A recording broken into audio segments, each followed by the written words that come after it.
Hello everybody. Hello and warm welcome to all of you. I hope आप लोग बहुत अच्छे से सेफली रह रहे हैं। बहुत मन लगा कर पढ़ाई कर रहे हैं। हम लोग इस वीडियो के थ्रू क्या करने वाले हैं, जून मंथ का योजना देखने वाले हैं। तो मैं आप लोग से एक्सपेक्ट करूँगा कि आप लोग इसको टाइम पास करने के लिए ना देखें, बल्कि साथ में ही जब मैं कुछ बताऊँ तो उसको याद कर लें। हो सके तो अपने जो नोट्स बनाते हैं उसमें भी इस चीज़ को इंक्लूड करें कि आप लोग किसी भी टॉपिक को कैसे कवर करना है, या किसी भी टॉपिक के कितने अलग अलग डायमेंशंस हो सकते हैं, हम लोग वो चीज़ देख लेंगे। फिर किसी भी डेटा को, स्टैट्स को, या फिर कोई मान लीजिए कोटेशन हो गया, कोई डायग्राम हो गया, कोई फ्लो चार्ट हो गया, तो उसको कैसे अपने आंसर में डालना है हम लोग वो भी देखने वाले हैं। तो आप लोग साथ में अपने नोट्स में इसको डाल लीजिएगा, तो आप लोग को बाद में इसको रिवीजन करने में आप लोग को ईजी होगा। फ़ायदा ये भी होगा कि आप लोग जब आंसर लिखेंगे तो आप लोग का जो जो भी इवेलुएटर होगा उसको कुछ अलग इंटरेस्टिंग एस्पेक्ट दिखेगा, तो आपको एक्स्ट्रा नंबर भी दे सकता है। तो इसलिए आप लोग ध्यान से इस वीडियो को देखिएगा। इसमें बहुत सारे टॉपिक्स कवर्ड हैं। जून का योजना मंथ बेसिकली टेक्नोलॉजी के ऊपर था। तो जैसे टॉपिक्स हो गया आत्मनिर्भर भारत के ऊपर, फिर फोर्थ इंडस्ट्रियल रेवोल्यूशन की बात हो गई, फिर अटल इनोवेशन मिशन की बात हो गई, फिर सोशल मीडिया का क्या रोल है, आर्टिफिशियल इंटेलिजेंस का कैसे लोकलाइजेशन हो रहा है, फिर डेवलपमेंट के लिए रियल टाइम मॉनिटरिंग कैसे हो रहा है। इसके अलावा जो कोविड है उसका उसकी वायरोलॉजी को देखेंगे, फिर डिजिटल प्लेटफॉर्म्स और कोविड-19 कैसे आपस में ये इंटीग्रेटेड हैं। इसके अलावा माइग्रेशन और इकोनॉमिक ग्रोथ के बारे में देखेंगे। ऑनलाइन लर्निंग का भी लॉकडाउन में बहुत इंपॉर्टेंस बढ़ गया, इसके बारे में जानकारी प्राप्त करेंगे। फिर ई नैम जो कि एग्रीकल्चरल मार्केटिंग की बात कर रहे हैं तो उसके बारे में देखेंगे। फिर किसान सभा ऐप हो गया, एमएसएमई चैंपियंस हो गया, तो इन सब के बारे में देखेंगे। फिर ट्राइबल यूथ के लिए एक नया गोल प्रोग्राम आया है, इसके बारे में जानकारी प्राप्त करेंगे। ट्रॉपिकल साइक्लोन्स का कैसे नामकरण होता है तो उसके नॉमेनक्लेचर को देखेंगे। फिर रिसर्च एंड डेवलपमेंट से रिलेटेड जो भी स्टैट्स है इंडिया का 2017 से 18 के लिए हम लोग ये चीज़ देखेंगे। और lastly international day of yoga के बारे में थोड़ा सा जानेंगे। तो शुरुआत करते हैं आत्मनिर्भर भारत से। तो आत्मनिर्भरता से आप लोग क्या समझते हैं? बेसिकली हम लोग इंग्लिश में अगर बोले तो सेल्फ रिलायंस बोलेंगे इसको। तो सेल्फ रिलायंस किस सेंस में? इसका कहने का मतलब है कि हम लोग की दूसरे के ऊपर से डिपेंडेंस कम होती जाए और हम लोग सेल्फ डिपेंडेंट बनता जाए, हम लोग का रिलायंस खुद के ऊपर बढ़ता जाए। तो इसके लिए हम लोग क्या करना पड़ेगा? एक तो बहुत एफर्ट लगाना पड़ेगा और हम लोग को खुद की एबिलिटी को बढ़ानी पड़ेगी। ये चीज़ बहुत इंपॉर्टेंट है, हम लोग को खुद का कैपेसिटी डेवलपमेंट करना है। फिर इसके लिए क्या क्या इंपॉर्टेंट होगा? एक तो पावर, हम लोगों को पावरफुल बनना है, हम लोगों को दूसरों के सामने कमज़ोर प्रस्तुत नहीं होना है, झुकना नहीं है, ये वाली बात हो गई। लेकिन इसका मतलब ये भी नहीं कि हम लोग को एग्रेसिव होना है, हम लोग को अपने अंदर की पावर को बढ़ाते जाना है। उसके बाद है रिसोर्स का इम्प्रूवमेंट। तो रिसोर्स बेसिकली हम लोग नेचुरल रिसोर्स या फाइनेंशियल रिसोर्स की बात नहीं कर रहे हैं, बल्कि हम लोग जो हम लोग का ह्यूमन रिसोर्स है हम लोग को उसको भी इम्प्रूव करना है। तो इसके थ्रू हम लोग आत्मनिर्भर बन पाएंगे। इसका आउटकम क्या होना चाहिए? एक तो हम लोग डेवलपमेंट की बात कर रहे हैं, तो हम लोगों को बस ग्रो नहीं करना है, हम लोगों को डेवलप करना है। तो हम लोगों को जो आउटकम होना चाहिए वो हैप्पीनेस वाला होना चाहिए। हम ज़िंदगी में खुशहाली आनी चाहिए। तो ये चीज़ क्या है, ये इससे आत्मनिर्भरता से ये सब चीज़ें आनी चाहिए। तो ये तो बेसिक बातें हो गई आत्मनिर्भरता के बारे में। अब इसके कुछ 5 पिलर्स हैं। 5 पिलर्स। तो हम लोग सेल्फ रिलायंट कैसे बनेंगे? हम लोगों को देसी बनना पड़ेगा। अब ये देसी चीज़ क्या है? पहला डी जो है ये है डेमोग्राफी। तो हम लोगों का जो डेमोग्राफिक डिविडेंड है हम लोगों को उसको हार्नेस करना है। बेसिकली जो हम लोगों का यूथ जो पॉपुलेशन बहुत ज़्यादा बढ़ गया है, हम लोगों के पास ह्यूमन रिसोर्स बहुत ज़्यादा अवेलेबल है, तो हम लोगों को उसको अच्छे से यूटिलाइज करना है। फिर डिमांड, कोविड के सेंस में देखिए तो डिमांड बहुत कम होता जा रहा है, तो हम लोगों को इसको वापस रिवाइटलाइज करना है। फुल यूटिलाइजेशन ऑफ पावर होना चाहिए, ऑफ डिमांड एंड सप्लाई। तो ये बात होगी डिमांड की। तो डेमोग्राफी, डिमांड। अब दूसरा है ई। ई क्या है? इकोनॉमी। तो हम लोगों को क्वांटम जंप्स लेना है, हम लोगों को छोटा मोटा इंक्रीमेंटल चेंज नहीं करना है, बल्कि हम लोगों को क्वांटम जंप्स यानी कि लंबी लंबी छलांग मारनी है हम लोगों को। एस पे आते हैं। एस क्या है? सिस्टम। तो सिस्टम जो है हम लोगों का टेक्नोलॉजी ड्रिवन होना चाहिए। कहने का मतलब जैसे कि मान लीजिए डिजिटल टेक्नोलॉजी का इनकॉर्पोरेशन होना चाहिए या फिर नैनो टेक्नोलॉजी का इनकॉर्पोरेशन होना चाहिए। तो इस तरह से हम लोगों का सिस्टम जो है वो टेक्नोलॉजी ड्रिवन होना चाहिए। और लास्टली देसी में है आई। आई से हम लोग इंफ्रास्ट्रक्चर की बात कर रहे हैं। तो इंफ्रास्ट्रक्चर ऐसा होना चाहिए कि जो मॉडर्न इंडिया को रिप्रेजेंट करे। तो हम लोग इंफ्रास्ट्रक्चर की बिल्डिंग करनी है। तो हम लोग अगर देसी होते हैं तो हम लोग सेल्फ रिलायंट हो जाएंगे। देसी क्या हो गया? डेमोग्राफी, डिमांड, इकोनॉमी, सिस्टम और इंफ्रास्ट्रक्चर। तो इस तरह से आई होप आप लोग याद भी कर लिए होंगे। आत्मनिर्भर भारत अभियान का और कुछ इंपॉर्टेंट फैक्ट देखते हैं। जैसे 20 लाख करोड़ का पैकेज अनाउंस हुआ है, जो कि नियरली हम लोगों का जीडीपी का 10% है। 4L पे हम लोग को फोकस करना है। 4L क्या क्या है? पहली बात होगी लैंड, फिर लेबर, लिक्विडिटी और लॉज। ये 4L की बात हो गई। और जो आत्मनिर्भर भारत जो है ये किनको केटर करेगा? बेसिकली वीकर सेक्शंस को केटर करेगा, जैसे लेबरर्स हो गए, फिर इसके अलावा मिडिल क्लास हो गया, कॉटेज इंडस्ट्रीज हो गया, एमएसएमई सेक्टर हो गया। तो इन सब चीज़ों को ये केटर करेगा। फिर हम लोगों को कुछ रिफॉर्म्स लाने हैं जो कि फालतू एमआईबी रिफॉर्म्स होने चाहिए। फालतू समझते हैं बेकार, और एमआईबी क्या है? जो मैन इन ब्लैक एक मूवी आया था, मैं उसकी बात कर रहा हूँ। तब ये इस चीज़ का मैंने एक्रोनिम बनाया है। अब ये क्या है ये देखिए। फालतू बेसिकली है। एफ से हो गया हम लोग का फाइनेंशियल सिस्टम, तो इसको हम लोग को स्ट्रॉन्ग बनाना है। ए से हो गया एग्रीकल्चर, तो हमें एग्रीकल्चर में रिफॉर्म्स लाने हैं। फिर इसके अलावा एल से हो गया लॉ, तो लॉ को हम लोग को सिंपल बनाना है, क्लियर बनाना है। टी से हो गया हम लोग का टैक्स सिस्टम को रैशनल बनाना है। और लास्टली हु से हो गया ह्यूमन, तो ह्यूमन को रिसोर्स को हम लोग केपेबल बनाना है। तो एक तो हो गया फालतू, यानी कि finance, agriculture, laws, tax system और ह्यूमन। इसके अलावा एमआईबी रिफॉर्म्स लाने हैं। अभी एमआईबी क्या है? तो हम लोगों को मेक इन इंडिया, उसको हम लोग को स्ट्रेंथन करना है, जो कि एम हो गया। फिर आई से हो गया इन्वेस्टमेंट, हम लोग को इन्वेस्टमेंट अट्रैक्ट करना है फॉरेन कंट्री से। और लास्टली हो गया बी।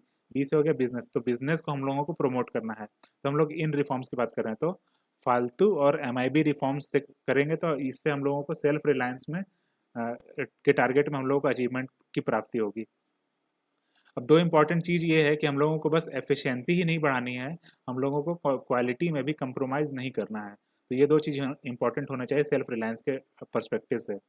और लास्टली हम लोग तीन और एल एल की बात कर लेते हैं, जो क्या है? एक तो लोकल मैन्युफैक्चरिंग हो गया, लोकल मार्केट हो गया और लोकल सप्लाई चेन हो गया। तो जो भी चीज़ हम लोग उसके लोकलाइजेशन की बात कर रहे हैं। अब जब 5 पिलर्स हैं, इसको आप लोग चाहे तो अपने जब आंसर लिखें तो आप लोग इस तरह से रिप्रेजेंट कर सकते हैं।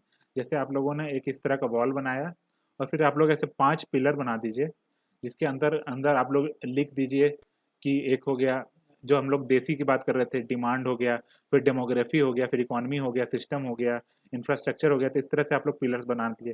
तो ये आप लोगों को इवेलुएटर के उसके अट्रैक्ट करने का में हेल्प करेगा, ताकि वो आप लोग को एक्स्ट्रा नंबर दे सके। अब दूसरे टॉपिक पे आते हैं, जो कि है फोर्थ इंडस्ट्रियल रिवोल्यूशन, जिसको हम लोग इंडस्ट्री 4.0 बोल रहे हैं। अब ये चीज़ क्या है? फर्स्ट इंडस्ट्रियल रिवोल्यूशन देखिए शुरुआत हुआ था अराउंड 1784 में, जिसमें दो इंपॉर्टेंट चीज़ हुआ था। एक तो स्टीम पावर का डेवलपमेंट हुआ था और दूसरा हमने मैकेनाइजेशन किया था। तो इस वजह से इसने फर्स्ट इंडस्ट्रियल रिवोल्यूशन को असिस्ट किया। इसके बाद सेकेंड इंडस्ट्रियल रिवोल्यूशन आया अराउंड 80 to 90 ईयर्स के बाद 1870 में। यहाँ पर क्या दो इंपॉर्टेंट चीज़ यहाँ पे भी थे। एक तो मास प्रोडक्शन शुरू हो गया अब, और असेंबली लाइन बना। तो असेंबली लाइन के बनने से मास प्रोडक्शन में हेल्प मिला। तो जैसे अब इस तरह से लाइन बाय लाइन अलग अलग प्रोडक्ट एक साथ बनते जा रहे थे। तो ये सेकेंड इंडस्ट्रियल रिवोल्यूशन हो गया। थर्ड इंडस्ट्रियल रिवोल्यूशन में कंप्यूटर का इनकॉर्पोरेशन हुआ, तो इस वजह से ऑटोमेशन आया। तो ये दो इंपॉर्टेंट चीज़ हो गया थर्ड इंडस्ट्रियल रिवोल्यूशन में। ये भी लगभग 100 साल बाद हुआ था, 1969 में हुआ था। और फाइनली अभी हम लोग लगभग कितने हो गए, 50 साल के बाद हम लोग बात कर रहे हैं साइबर फिजिकल सिस्टम की। यानी जो हम लोग का फिजिकल वर्ल्ड है उसको हमने साइबर वर्ल्ड से इंटीग्रेट कर दिया है। तो ये हो गया फोर्थ इंडस्ट्रियल रिवोल्यूशन। आई होप आप लोग को समझ में आएगा क्या फोर्थ इंडस्ट्रियल रिवोल्यूशन क्या है। तो इसको आप लोग अब आंसर में कैसे लिखेंगे? एक तो आप लोग इस तरह से टाइमलाइन बना सकते हैं, टाइमलाइन में इस तरह से लिख सकते हैं। इसके अलावा आप लोग इस तरह से क्लॉक वाइज रिप्रेजेंटेशन भी कर सकते हैं, जिसमें एक जगह आपने इंडस्ट्री 1 लिख दिया, फिर 2, 3, 4 इस तरह करके आप लोग लिखिए। तो इससे आप लोगों का आंसर की क्लैरिटी जो है वो बढ़ेगी। अब इंडस्ट्रियल रिवोल्यूशन को, फोर्थ इंडस्ट्रियल रिवोल्यूशन को हम लोग अचीव कैसे करना है, तो हम लोग को बेसिकली सीना है इंडस्ट्रियल रिवोल्यूशन को। सिया जाएगा तो फोर्थ इंडस्ट्रियल रिवोल्यूशन अचीव होगा। तो अब ये सिया क्या है? सिया बेसिकली है कनेक्टिविटी, इसको हम लोगों को बढ़ाना है। जो भी मशीन से मशीन कनेक्टिविटी होगी उसकी बात कीजिए, या फिर फिजिकल वर्ल्ड से मशीन की कनेक्टिविटी होगी उसकी बात कीजिए। फिर हम लोगों को इंटेलिजेंस बढ़ाना है, तो हम लोगों को खुद का भी इंटेलिजेंस नहीं बढ़ाना है, हम लोग को आर्टिफिशियल इंटेलिजेंस की भी बात कर रहे हैं तो वो भी इंटेलिजेंस भी बढ़ाना है। इसके अलावा हम लोगों को इनोवेशन करना है, तो इनोवेशन का हम लोग डिटेल में देखेंगे एम वाले टॉपिक के अंदर। तो आप लोग अभी इतना समझ लीजिए कि हम लोग को इनोवेशन भी करना है ताकि इंडस्ट्रियल रिवोल्यूशन में हेल्प मिले। और फाइनली हम लोग ऑटोमेशन की बात कर रहे हैं, तो ऑटोमेशन क्या है? फ्लेक्सिबल ऑटोमेशन की बात होगी। तो अगर हम लोग सिया करेंगे तो हम लोगों को फोर्थ इंडस्ट्रियल रिवोल्यूशन मिलेगा। इसके अंतर्गत बहुत सारे टेक्नोलॉजीज यूज हो रहे हैं, जैसे कि ये हो गया इंटरनेट ऑफ थिंग्स। अब इंटरनेट ऑफ थिंग क्या है? ये basically machine to machine communication है। जैसे कि समझिए यहाँ से, इंटरनेट ऑफ थिंग बेसिकली क्या करता है? अलग अलग मशीन्स को जोड़ता है। अब होता क्या है कि आप किसी भी डिवाइस को जोड़ सकते हैं, इसको किसी भी नेटवर्क से जोड़ सकते हैं, कभी भी जोड़ सकते हैं, कहीं भी जोड़ सकते हैं, एनी टाइम और एनी प्लेस। और फाइनली कोई भी इंसान इससे जुड़ सकता है और किसी भी सर्विस का इसमें जोड़ा जा सकता है। जैसे कि मान लीजिए हेल्थ हो गया, फिर एंटरटेनमेंट पर्पज़ के लिए हो गया, तो अलग अलग सर्विसेज को भी हम लोग इसमें इंक्लूड कर सकते हैं। ये हो गया हमारा इंटरनेट ऑफ थिंग। आप लोग चाहे तो अपने आंसर में बिल्कुल इसी तरह से डायग्राम बना के इसको लिख सकते हैं। इंटरनेट ऑफ थिंग के बाद हम लोग बात करते हैं साइबर फिजिकल सिस्टम की, तो हम लोग साइबर वर्ल्ड और फिजिकल वर्ल्ड को इंटीग्रेट कर रहे हैं। फिर इसके बाद हम लोग स्मार्ट मैन्युफैक्चरिंग की बात कर रहे हैं, तो हम लोगों को अलग अलग प्रोडक्ट्स को हम लोग स्मार्टली मैन्युफैक्चर करना है। फिर क्लाउड कंप्यूटिंग हो गया, बिग डेटा हो गया, फिर रोबोट्स की बात हो गई, आर्टिफिशियल इंटेलिजेंस हो गया, ब्लॉकचेन टेक्नोलॉजी हो गई, फिर 5G टेक्नोलॉजी होगी, जो हम लोग फास्टेस्ट स्पीड वाली इंटरनेट की बात कर रहे हैं। फिर हम लोग 3D प्रिंटिंग की भी बात कर रहे हैं। अब ये 3D प्रिंटिंग क्या है? यहाँ बेसिकली आप लोग एक डिज़ाइन बनाते हैं, कंप्यूटर को इनपुट देते हैं कि आप लोग किस तरह का डिज़ाइन बनाना है, और कंप्यूटर क्या करता है? उसको लेयर बाय लेयर उसको मैन्युफैक्चर करता है। तो ये बेसिकली क्या हो गया? ये 3D प्रिंटिंग हो गया। फिर हम लोग नैनो टेक्नोलॉजी को भी इंटीग्रेट कर रहे हैं। और बेसिक पॉइंट क्या है कि हम लोग एक तो एफिशिएंसी बढ़ाना है और हम लोग क्वालिटी भी बढ़ाना है, क्वालिटी में कॉम्प्रोमाइज़ नहीं करना है। इंटरनेट ऑफ थिंग हमने देख लिया, और अब साइबर फिजिकल वर्ल्ड को देखते हैं। तो बेसिकली हम लोग का फिजिकल वर्ल्ड है ये। अब फिजिकल वर्ल्ड को आप लोग क्या कर रहे हैं? साइबर वर्ल्ड के साथ जोड़ रहे हैं। तो फिजिकल वर्ल्ड से आपने कुछ इनपुट दिया साइबर वर्ल्ड को, उसने उसके पास कुछ नॉलेज है, उस नॉलेज के अकॉर्डिंगली उसने एक्शन लिया, और एक्शन फाइनली क्या वापस फिजिकल वर्ल्ड में आया, और फिर हम लोगों का वो चीज़ का प्रोडक्शन हुआ। तो इस तरह से साइबर फिजिकल वर्ल्ड काम करता है। 3D प्रिंटिंग का एक बेसिक डायग्राम देख लीजिए। बेसिकली क्या है? हम लोगों ने एक डिज़ाइन इस तरह से कुछ बनाया, इसको हमने कंप्यूटर में फीड किया, कंप्यूटर ने इसको अपने अकॉर्डिंगली कुछ डिवाइड कर लिया कि वो कैसे प्रोड्यूस करने वाला है। अब उसने देखिए लेयर्स में डिवाइड कर लिया। अब वो क्या करता है? इसके बाद लेयर बाय लेयर उसकी मैन्युफैक्चरिंग शुरू कर देता है, और फाइनली हम लोगों को प्रोडक्ट रिसीव होता है। तो ये हो गया 3D प्रिंटिंग। तो बेसिकली हम लोग क्या कर रहे हैं? हम लोग प्रिंट कर रहे हैं 3 डायमेंशनली। अब पोस्ट कोविड वर्ल्ड में फोर्थ इंडस्ट्रियल रिवोल्यूशन का क्या रोल है, हम लोग ये चीज़ देखते हैं। तो आप लोग यहाँ बेसिक ये चीज़ सीखिए कि किसी भी अगर टॉपिक मान लीजिए आया है, तो आप कैसे अप्रोच करेंगे, कैसे अलग अलग डायमेंशंस को इनकॉर्पोरेट करेंगे, आप लोग को वो देखना है। और ये बेसिकली ज़्यादा कुछ नहीं है, आप लोग का यूपीएससी का जो सिलेबस है ये वही सीक्वेंस है कि कैसे आप लोग पहले पॉलिटी की बात कर लीजिए, इकोनॉमी की बात कर लीजिए, फिर सोसाइटी की बात कर लीजिए, साइंस एंड टेक्नोलॉजी हो गया, और लास्ट सिक्योरिटी हो गया। तो इस तरह से आप लोग कुछ डायमेंशंस कवर कर सकते हैं। तो चलिए शुरुआत करते हैं। सबसे पहले पॉलिटी के अंतर्गत देखते हैं क्या है। तो हम लोग ई गवर्नेंस की बात कर रहे हैं। तो जो फोर्थ इंडस्ट्रियल रिवोल्यूशन के अंतर्गत मान लीजिए जो भी डिजिटल टेक्नोलॉजी है, हम लोग उसको यूज़ करके क्या कर रहे हैं? हम लोग ई गवर्नेंस कर रहे हैं।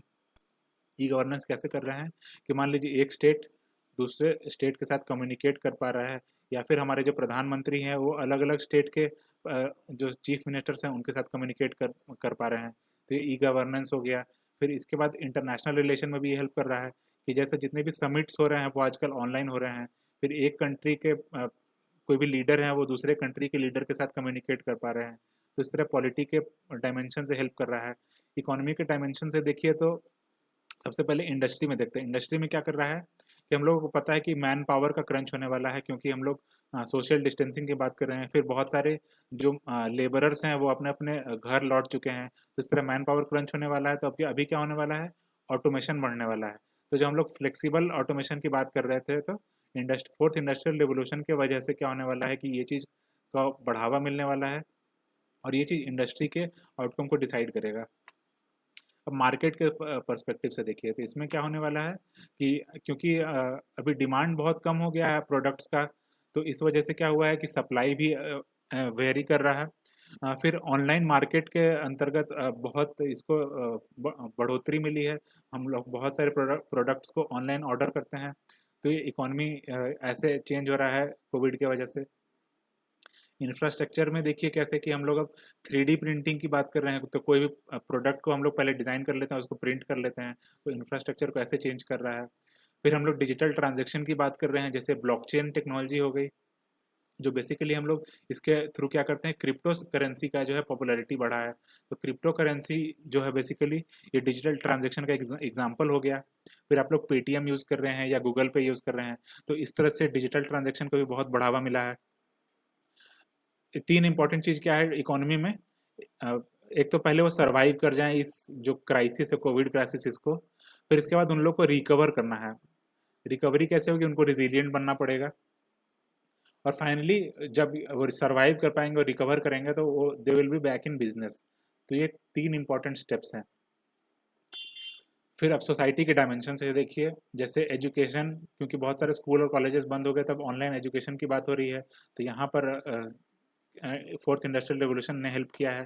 फिर हम लोग ई हेल्थ की बात कर रहे हैं कि अगर आपको आपको कुछ इशू हुआ है तो आप किसी हेल्थ स्पेशलिस्ट से आप कंसल्ट कर सकते हैं, तो इस तरह आप लोगों को सोल्यूशन मिलेगा। फिर हम लोग स्मार्ट होम की बात कर रहे हैं। अब ये स्मार्ट होम क्या है, स्मार्ट होम मान लीजिए कि आपका ये घर है और आप घर में भी नहीं है, लेकिन आप भूल गए हैं कि आपने कोई बल्ब को ऑन रख दिया है, या फिर गीज़र आप लोगों का ऑन है, तो आप अपने मोबाइल फ़ोन के थ्रू या इंटरनेट के थ्रू आप कमांड भेज सकते हैं कि इसको ऑफ़ करना है, तो वो ऑफ़ हो जाएगा। या फिर अगर आपको ऑन भी करना है तो आप उसको ऑन भी कर सकते हैं।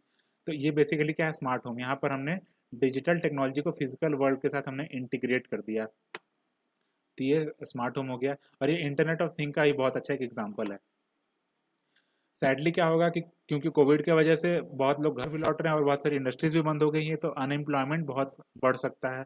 और क्योंकि हम लोग ऑटोमेशन की भी बात कर रहे हैं, तो इस वजह से भी अनएम्प्लॉयमेंट बढ़ सकता है। तो इस चीज़ को हम लोग को भी ध्यान में रखना है। अब साइंस एंड टेक्नोलॉजी के डायमेंशन से देखिए, पर्सनल प्रोटेक्टिव इक्विपमेंट इसका बहुत ज़्यादा प्रोडक्शन हो रहा है। इस पर्सनल प्रोटेक्टिव इक्विपमेंट क्या हो गया, जैसे कि हमारा फेस मास्क हो गया, फिर फेस शील्ड हो गया, फिर डायग्नोस्टिक किट्स का भी डेवलपमेंट हो रहा है। अब ये किट्स क्या करते हैं, कोविड के उसकी टेस्टिंग में ये हेल्प करते हैं। जैसे कि हमने एक पेपर टेस्ट किट डेवलप किया है जिसको हम लोग फेलुदा बोल रहे हैं। ये बहुत ही सिंपल सा किट है जिससे हम लोग कोरोना की टेस्टिंग कर पाएंगे। फिर रोबोटिक्स में भी इसका काफ़ी इस्तेमाल हो रहा है, जैसे कि एच कार्ड करके एक रोबोट बनाया गया है, जिसमें अलग, जैसे एक बेसिकली एक छोटा सा है जिसमें अलग अलग ड्रॉअर बने हैं। अब इसके थ्रू आप लोग मेडिसिन पहुंचा सकते हैं पेशेंट को, पेशेंट अपना सैंपल दे सकता है डॉक्टर्स को। तो इस तरह से पेशेंट और डॉक्टर के बीच में जो कंटैक्ट है वो कम हो जाएगा, तो इससे कोविड के फैलने के चांस कम हो जाएगा। फिर आरोग्य सेतु ऐप डेवलप हो रहा है, तो हम लोग डिजिटल डेवलपमेंट भी कर रहे हैं। इसके थ्रू आप रिस्क बता रहे हैं लोगों को, इससे अवेयरनेस फैला रहे हैं, फिर रिकमेंडेशन भी दे रहे हैं लोगों को। तो साइंस एंड टेक्नोलॉजी ऐसे हेल्प कर रहा है पोस्ट कोविड वर्ल्ड में। और फिर सिक्योरिटी के सेंस में देखिए कि क्योंकि अब हम लोग डिजिटल टेक्नोलॉजी की बात कर रहे हैं, तो ये बहुत ही ज़्यादा लायबल हो जाएगा हैकिंग से। तो हम लोगों को इस चीज़ को भी ध्यान में रखना है, सतर्क रहना है।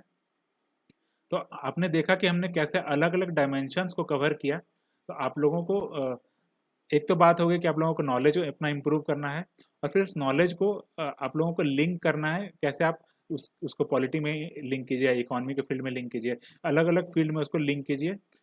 तो पॉइंट ये है कि आपका एक तो आंसर का स्ट्रक्चर इम्प्रूव हो जाएगा, और जो जो भी आंसर को रीड करेगा उसको लगेगा कि आपके पर्सनैलिटी में कुछ बात है, तो आप लोग को एक अच्छा नंबर भी देगा। तो आपको दोनों तरह से फ़ायदा है। तो चलिए अब आगे आगे की वीडियो हम लोग बाकी चीज़ों को देखेंगे। ठीक है, चलिए अच्छे से पढ़ते रहिए। जय हिंद।